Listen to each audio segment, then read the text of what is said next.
All right. So here we are with the gas tank for the S13. If y'all know anything about these, they tend to rot, and they rot a lot. I'll post up like a picture of what my fuel hanger looked like when I pulled it out. But I have prepped this, primed it, cleaned it off, and then hit it with some truck bed liner. And then obviously the fuel hanger seal is bad. You can use D21 hard body seals for this. I think you can get those just at AutoZone or O'Reilly's. But we're gonna focus on this seal. This is the fuel filler cap, or well, the fuel filler to gas tank seal. No one sells these except for Nissan, and from Nissan they're like 20 something bucks before you even get it shipped or just picking up at a dealer.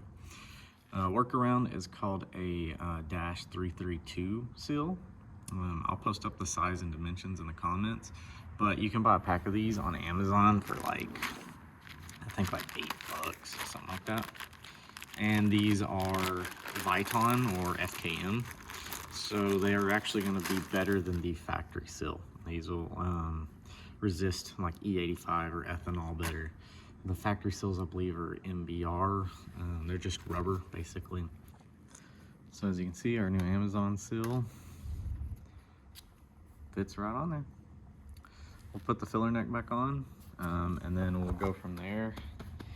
Where did I put my flashlight? I swear. So down in the tank, it's not really much rust in there. There's a little like flash rust in there. A little bit of stuff down there, but mostly that's you're seeing right there, that red stuff, that's ATF. I coated the inside of the tank with some WD-40 and ATF.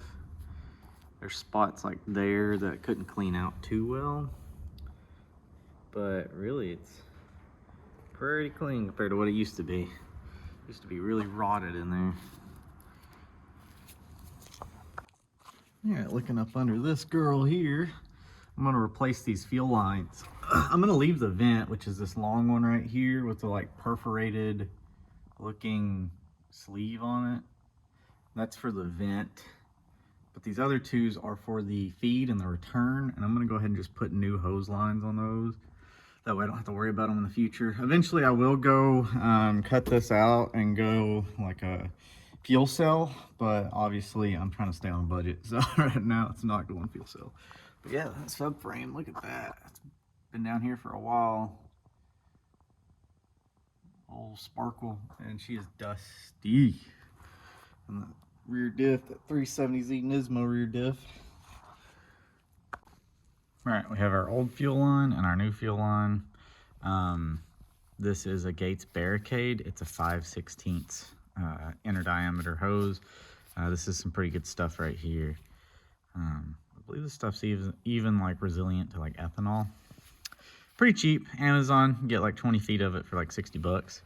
But we cut it to length. A little tech tip, get you one of these pipe cutters if you don't have one.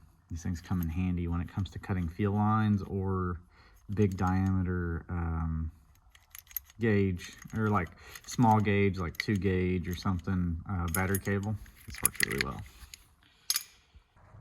Another little tech tip is when you're fitting up a hose, and we've got like this new hose and we got this old line, and it's like a dry fit.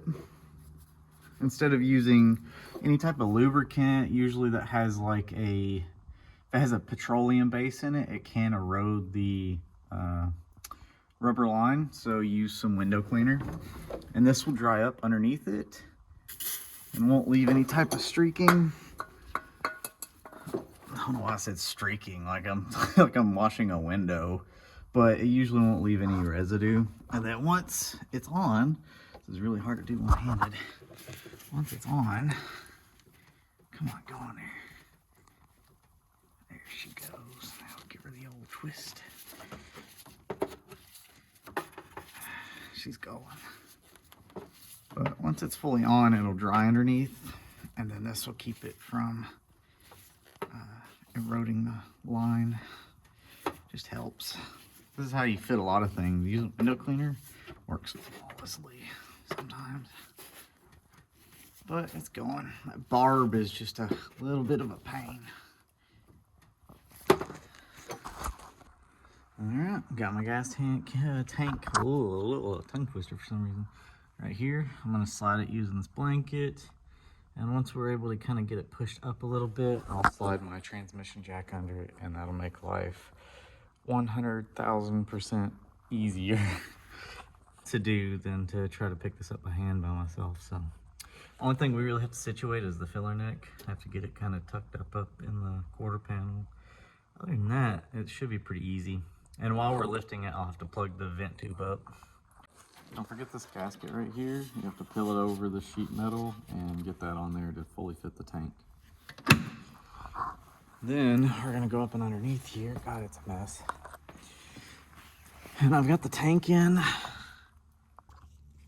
This bolt right here is probably the hardest to put in there. That one's easy back in there, but this one I had to pry my knee and my foot and pry the metal strap forward and then finally get it to thread in and go. So that was the hardest part. Other than that, we're gonna put the plastic shroud back on and then put the tie down for the filler neck in. And this gas tank will basically be done. As far as the rest of it, I gotta wait on my gasket to come in for this, and then I can go ahead and put these fuel lines back on to make sure everything's just kind of sealed for now, and it should be good to go. All right, I got my filler neck tied down, and I have my vent tube for my gas tank tied up in there and routed, and it's good to go.